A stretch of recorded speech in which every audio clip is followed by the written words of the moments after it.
ever since moving to America, I've become something of a patriotic Australian, which is new to me. I've never been that patriotic before. However, it's meant that I've been drawn to Australian stories. And I heard a story about a man named Arthur Stace, who was born in Sydney, Australia.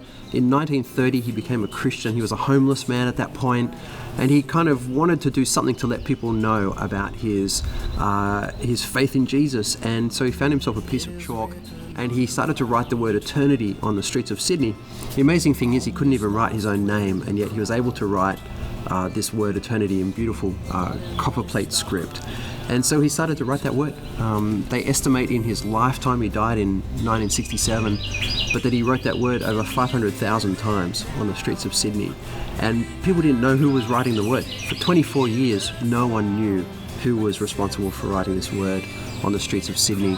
And I think about that impact, the fact that he really had no fanfare when he died. No one almost acknowledged it. No one knew who he was during his life.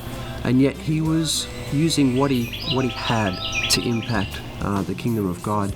And it's a good reminder to me, that it might seem small in the eyes of the world, just a piece of chalk, but the impact that it can have on a city and on our world is huge if you do it for God's glory. And so I was writing with Jason Ingram, who also co-produced the new record. Went down to his house and I said, I have a great story to share about an Australian, and I'd love to write a song about him. And I'd already, on the way down to Jason, I had already written the first 3 lines of the first verse, and so I knew kind of the direction I wanted it to go in.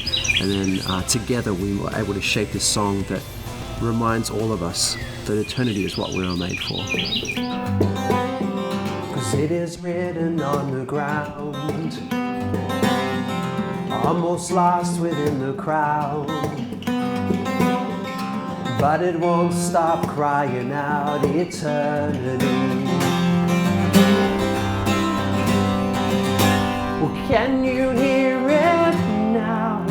Ringing out across the city, hear the sound like a symphony. It's crying now in every single heart that's beating. This is what we were